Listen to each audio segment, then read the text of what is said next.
Well, my friends, it's time to cut off your families. At least that's what this Yale psychiatrist is saying is essential. If you are a liberal, you must cut off Trump voting loved ones during the holidays.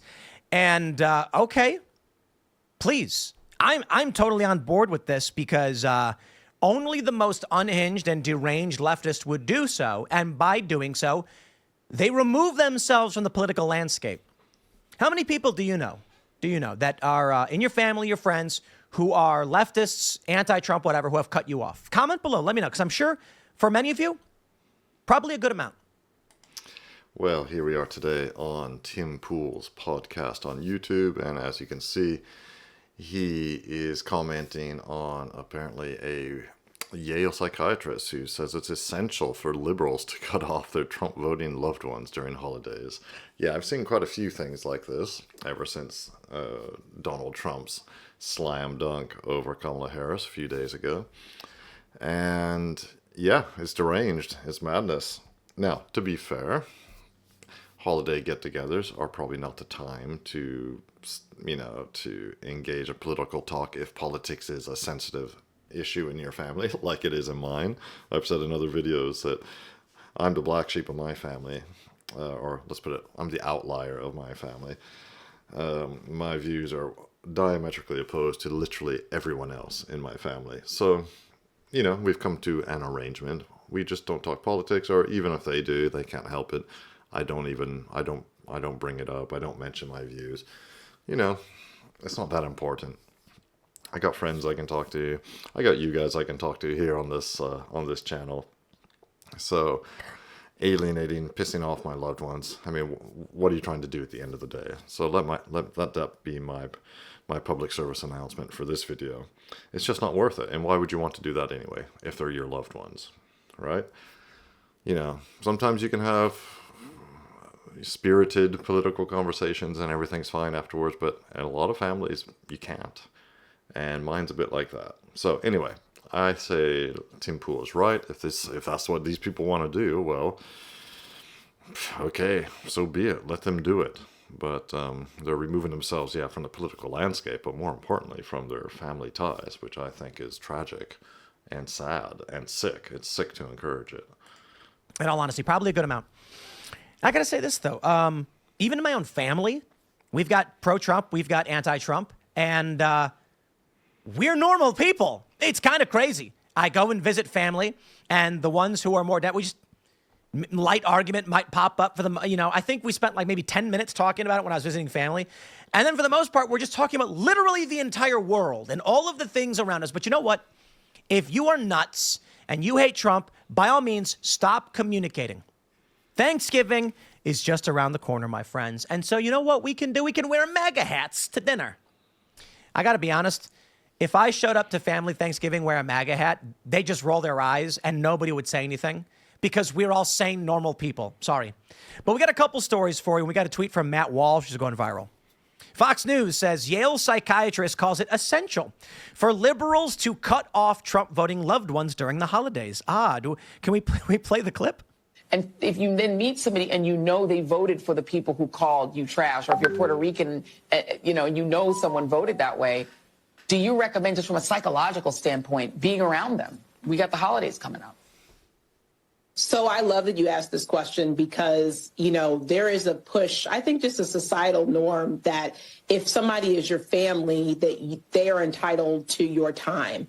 And I think the answer is absolutely not. So wow. If you are going into a situation where you have family members, where you have close friends who have voted in ways that are against you, like what you said, against your livelihood, and it's completely fine to not be around those people and to tell them why, to say, I have a problem with the way that you voted because it went against my very livelihood and I'm not going to be around you this holiday. I need to take some space for me.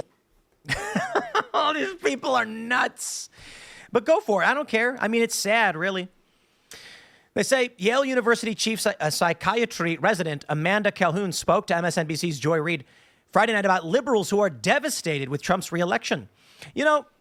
I just like to say we consistently have on Timcast IRL in the top 10 live streams in the world. It's kind of crazy if you think about it.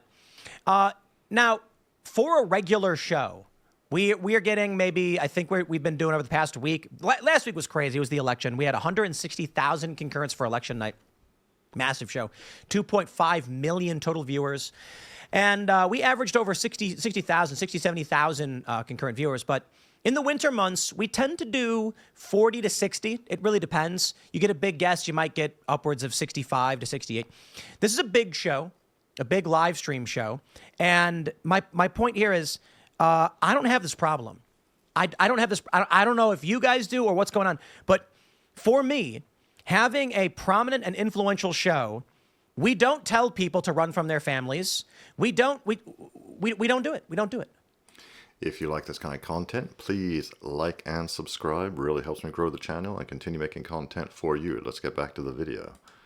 I guess the point I'm trying to make by bringing this up is Joy Reid is on MSNBC telling all of these liberals, do not spend time with your families. Run, isolate from them. That is what cults do, okay?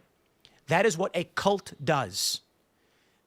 Please, if you find yourself watching this video, if someone shared it with you, please Google search how cults work. I'm not kidding. So when I say on our prominent show to millions of people, don't run from your families, don't hide from your families, you can joke around, it's not that big a deal, we're trying to navigate this thing, all of those things. See, I want you to be exposed to every idea. We had Sam Cedar from The Majority Report on the Culture War podcast 2 weeks ago, or a week and a half, just over a week and a half ago. And I just let him talk.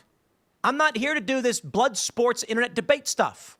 Just tell me what you think. Tell me what you think about this. What do you think about this? And then people were like, I want to hear what he has to say. You see, when you're in a cult, they try and isolate you from the outside world so you can't break free from this. And this is what they are doing. They're saying, stop listening to anyone who might give you information otherwise. Don't you understand why they're doing that? But it's because there's too much misinformation and disinformation out there. Sure.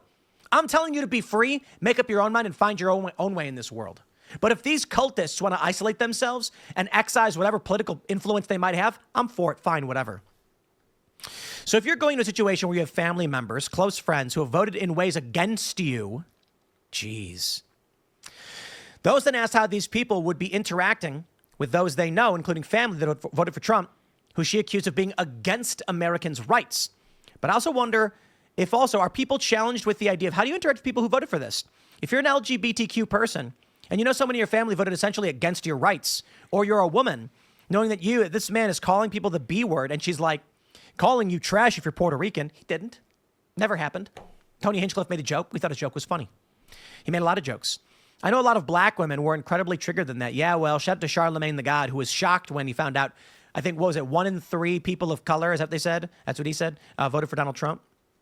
Well, my friends, we've got a lot more for you. I want to show you, what do we have? This tweet from this guy, Derek. Derek never fails. He says, I have cut ties with my MAGA father and sister. I will never, ever speak to them again. I spit on their graves. If you still hang out with your friends or family voted for fascism, you need a long look in the mirror. Oh, yeah? Wait till you see how Matt Walsh responded. Before we get... Wow, Derek is going pretty hardcore there against his own family. Can you imagine? I mean, can you literally imagine that? What this guy said. I mean, I have no idea if he is anybody. Derek. I've cut ties with my MAGA father. I mean, it could happen to me. I've got 4 daughters, 3 of them adults. One of them still a child, a 13-year-old, who I am, rest assured, not letting get indoctrinated into all the nonsense that is going on in this world now. Doing just the opposite.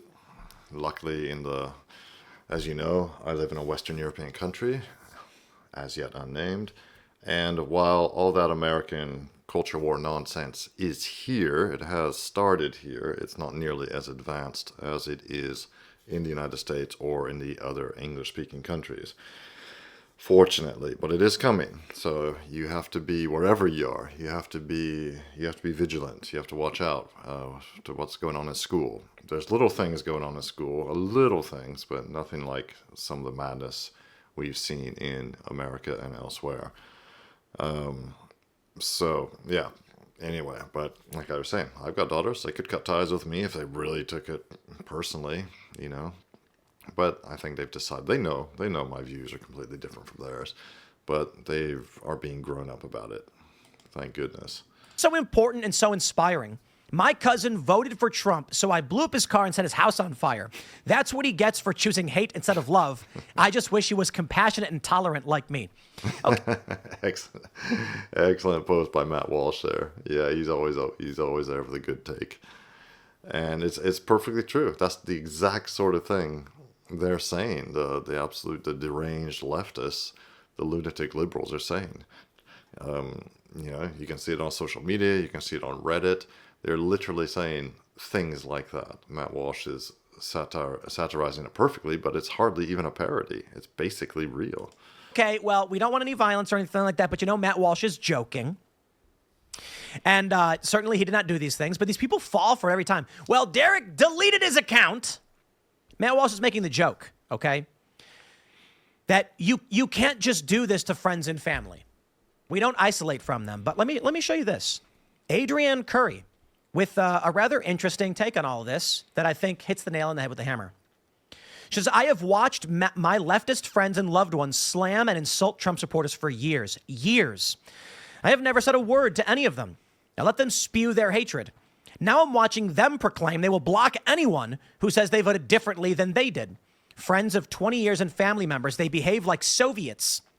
These people wigging out have no idea they are in the minority because the Trumpsters I know aren't mean, bigoted jerks to the Harris supporters I know.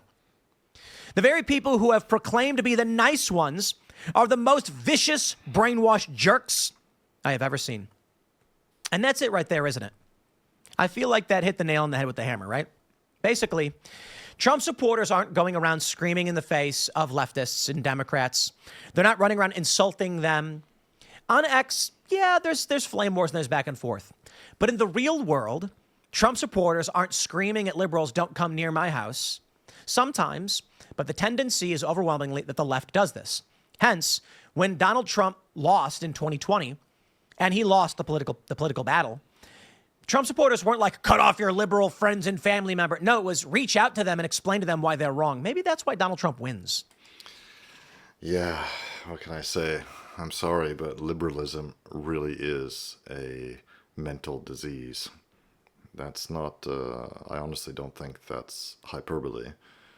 There's a fundamental weakness to liberalism. It's the mentality of the herd, an animal that lives in a herd. Strength in numbers. If you're a weak man, you will be attracted to liberalism because you're not strong enough to defend yourself or strong enough to stand up and say without fear where you stand. So that's perhaps a subject for another video. But anyway, watching these idiots melt down or spew their bile, which is what it is. I mean, they are hateful. They literally are what they accuse us of being. It's fun to watch, but ultimately it's sad. Anyway, let me know what you think. And please make sure to like and subscribe. It really helps me grow the channel and continue making content for you.